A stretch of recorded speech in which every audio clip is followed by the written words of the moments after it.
मैं अब इस पार्टी, इस सरकार और अपने मंत्री पद से इस्तीफा दे रहा हूं।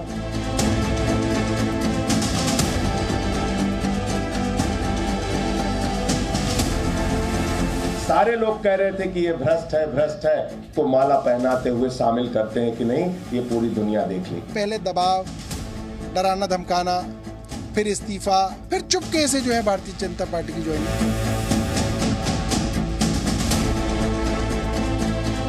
अरविंद केजरीवाल जी का ज़मीर कब जाएगा? सीएम की कुर्सी को एकदम जकड़ कर बैठे हैं।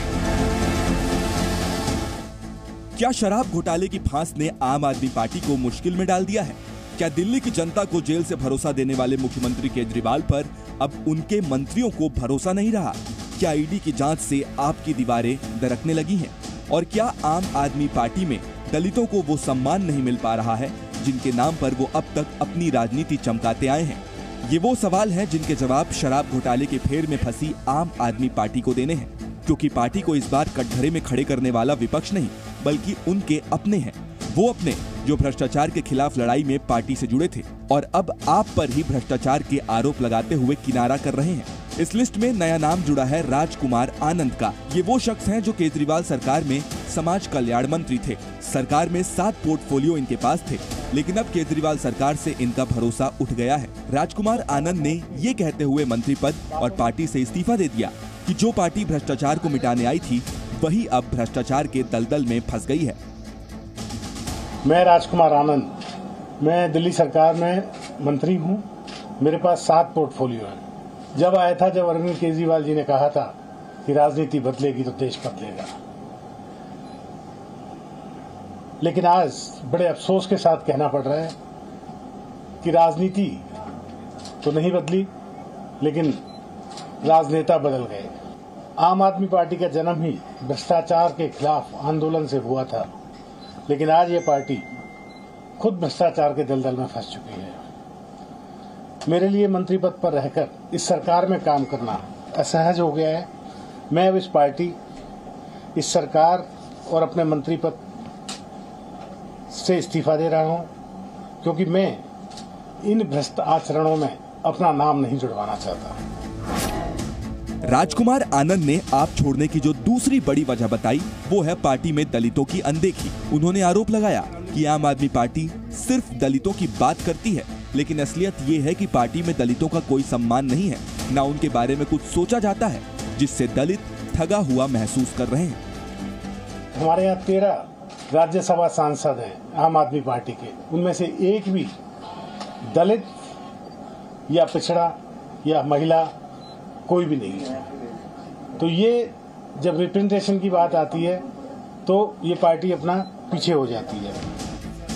राजकुमार आनंद ने कहा कि बाबा साहेब की फोटो पार्टी के हर प्रेस कॉन्फ्रेंस, हर सरकारी दफ्तर पर लगती है, लेकिन उन्हीं बाबा साहेब के विचारों पर कोई काम नहीं किया जा रहा।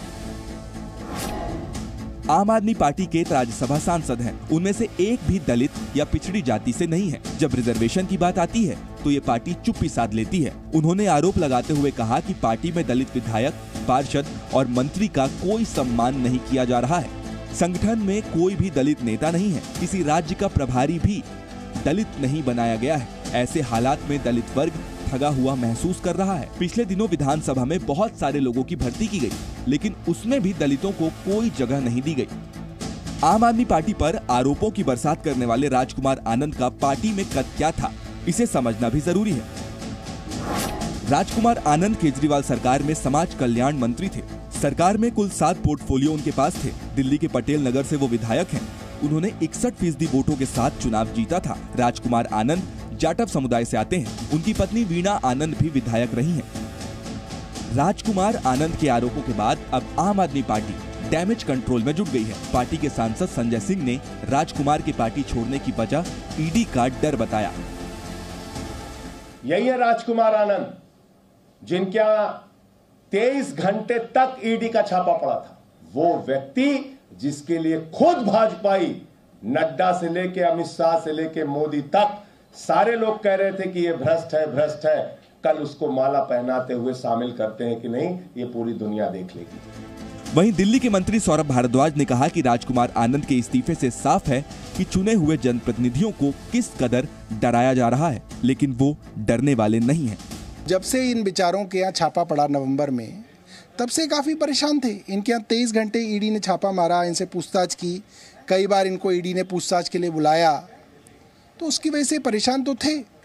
इनका परिवार है, बीवी है, बच्चे हैं, रिश्तेदार हैं। कई बार ऐसा होता है कि आदमी इस प्रेशर को झेल नहीं पाता, डर जाता है, सरेंडर कर देता है। राजकुमार आनंद के इस्तीफे ने बीजेपी को आम आदमी पार्टी को घेरने का एक और मौका दे दिया है। बीजेपी का कहना है कि केजरीवाल के मंत्रियों की अंतरात्मा जाग गई है। जाने कब अरविंद केजरीवाल की नैतिकता जागेगी। राजकुमार आनंद जी की आत्मा उनको कचोट सकती है और उन्होंने भ्रष्टाचारियों का साथ छोड़ने का फैसला कर लिया है। तो मैं जानना चाहती हूँ कि माननीय मुख्यमंत्री अरविंद केजरीवाल जी का ज़मीर कब जागेगा। वो क्यों दिल्ली की जनता का अहित कर रहे हैं, क्यों सत्ता के मोह में इतने मदमस्त हैं कि वो सीएम की कुर्सी को एकदम जकड़ कर बैठे हैं। ऐसा है कि आपका असली स्वभाव देखकर योगेंद्र यादव भी निकल गए, प्रशांत भूषण निकल गए, कुमार विश्वास निकल गए, शांति भूषण निकल गए, मयंक गांधी निकल गए। तो क्या ये सारे लोग ईडी के दबाव में निकले, ईडी के प्रभाव में निकले? और निकले तो कहां गए वो? राजकुमार आनंद के इस्तीफे के साथ ही अरविंद केजरीवाल के भरोसे की मजबूत दीवार दरकती हुई नजर आ रही है। जिस तरह राजकुमार आनंद ने पार्टी छोड़ते समय केजरीवाल सरकार पर दलितों और पिछड़ों की उपेक्षा का आरोप लगाया है, माना जा रहा है कि आम आदमी पार्टी के दलित और पिछड़े वोट बैंक को चोट पहुंचाने की कोशिश है।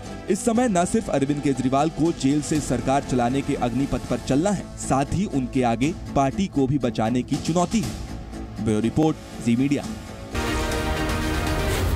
Z News।